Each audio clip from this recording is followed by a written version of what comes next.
Hey guys, I'm back here again for another countdown to Halloween video where I talk about all the movies that I'm watching leading up to Halloween, and I've watched some pretty good ones this week. I've also watched one movie that I've never seen before and I really enjoyed it, and I'm looking forward to talking about that one. And I'll also talk about the movies that I plan on watching this weekend. So yeah guys, let's go ahead and get started.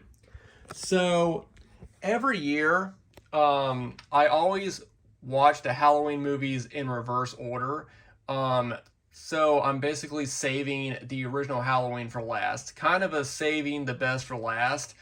So this week I watched Halloween Resurrection, which I know a lot of people hate, but I actually don't. I actually think this movie is fun. I don't think that this is a great movie, but I do think it's really fun, and I think it gets way too much hate than it deserves. But I also watched Halloween H2O, and in my opinion, this was the best way to end the original Halloween franchise. You know, having Laurie come back and finally face her fears and finally kill off Michael, I thought was the best way to end the series. And I completely understand if people pretend that Halloween Resurrection doesn't exist and that this is how the original franchise ended. Like I'm perfectly fine with that because I do think that H2O was the best way to end the franchise. The original series, just having Michael go after Laurie one more time will actually really go after her son. And they really tried to make this feel like it was the last one. Like the scenes with the opening of them going through, the nurse that took care of Dr. Loomis and the voiceover. They really tried to make this feel like it was the last one. And I do think that this could have been the perfect ending for the original franchise. So I do really enjoy this one. It doesn't have the best October feeling because it takes place in California. So it feels more like a summer movie that just happens to take place on Halloween. But I do really enjoy it. I really like the opening with the song that plays in Halloween 2. I like that they brought that back. Since this movie is supposed to be a direct sequel to Halloween 2, I like that they brought back, the Mr. Sandman song that plays in Halloween 2, for the opening of this. And like I said, just having, Laurie Strode come back, Jamie Lee Curtis, and finally kill Michael, I thought was the best way to end the franchise. So I really enjoy Halloween H2O. It's one of my favorites of the series. All right, now the next movie I watched is a movie that I hadn't watched in years, but it actually just celebrated its anniversary, and that is Pumpkinhead. This movie is a great creature movie. It's directed by the great Stan Winston, and this is just a really awesome, fun creature feature movie. If you haven't seen Pumpkinhead, I highly recommend it. I know Scream Factory just put out the 4K and Blu-ray, and I do think that eventually I will upgrade at some point. But for right now, I'm fine with the DVD. But yeah, Pumpkinhead, really awesome movie. I like the idea of, something happens to Lance Hendrickson's son. He dies and then he wants to take revenge, and so he goes to this witch, which tells him, to go get this demon like creature and dig it up so that she can then bring it to life and have it take revenge on the people that killed his son. I just thought that was, it's a really cool plot, and it's a really great movie. I really love Pumpkinhead. And now the last movie that I've watched this week is a movie that I've heard about for years, and I finally got it and watched it, and I really enjoyed it. And that is Dark Knight of the Scarecrow. Now, when I first saw this movie, I didn't really know what to expect, and it wasn't what I expected, which is why I liked it. It's more of a, I don't want to get too much into it for anyone who hasn't seen it, but it's more of a kind of a paranormal type movie.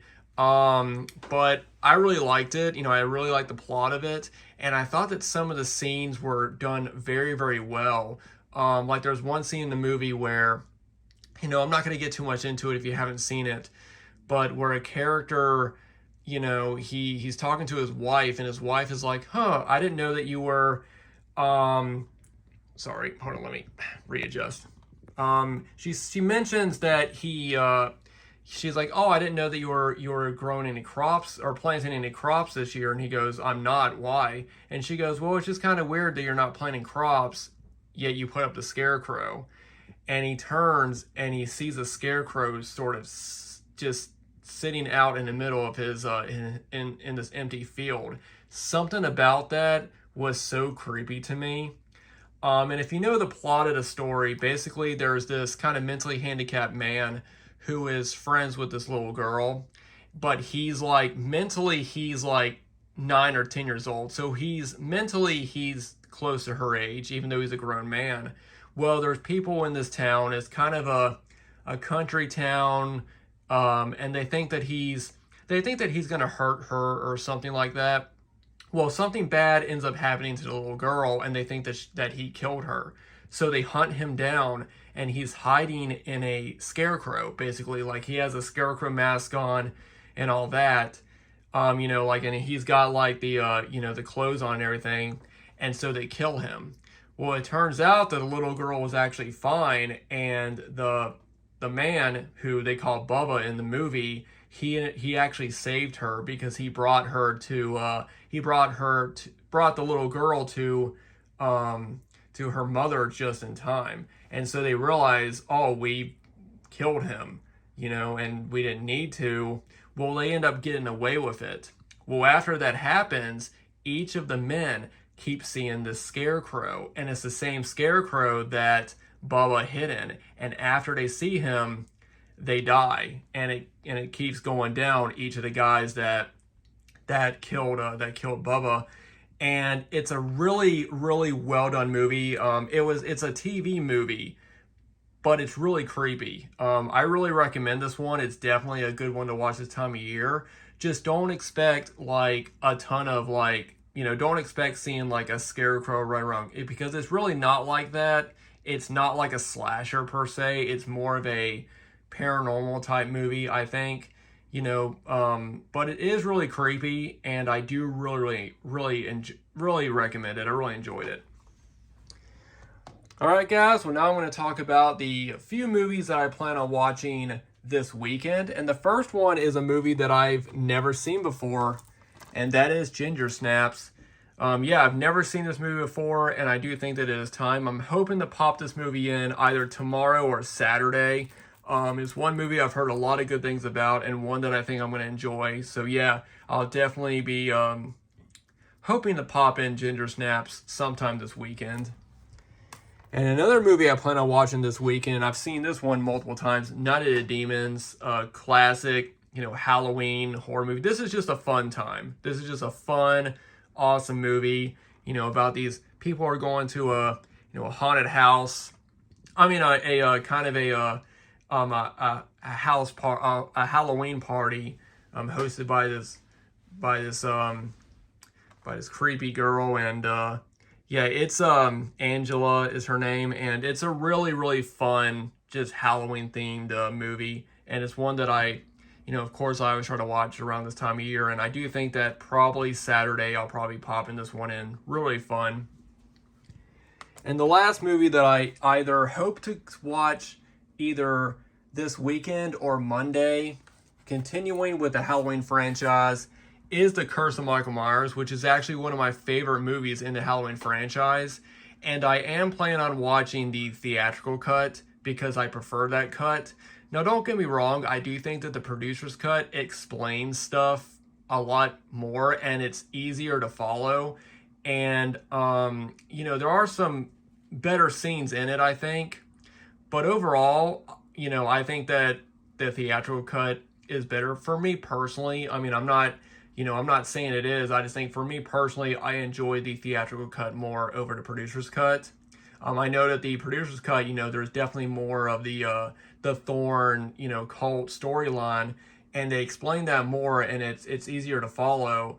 But I was never a big fan of the Thorn cult.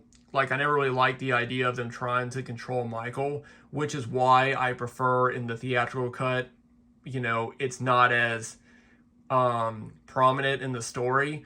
So I do plan on watching the theatrical cut. I've only seen the producer's cut once, and I do enjoy it for what it is, but I enjoy the theatrical cut more. So I do plan on popping in The Curse of Michael Myers at least this weekend or probably Monday, but we will see. But anyway, guys, that is my stack of movies that I've watched this week and movies I plan on watching later on this weekend. Let me know what you guys think about all the movies that I talk about. Let me know if you've seen Dark Knight of the Scarecrow and what you thought about it. I really enjoyed that one. I think it was a really good, effective, creepy, just a creepy TV movie. And I do have other videos coming other than these. I am going to be doing a ranking of the Halloween franchise. And I will also have an update probably by the end of either this month or next month. We are planning on going out next week into the mall, and I'm going to see if I pick up anything there. So stay tuned for that. But anyway, guys, thanks everybody for watching. Thanks to everybody always for subscribing and for everybody that, watches these videos. I really appreciate it. Definitely give this video a thumbs up if you liked it and leave a comment down below what you thought. And I will see you guys in the next video.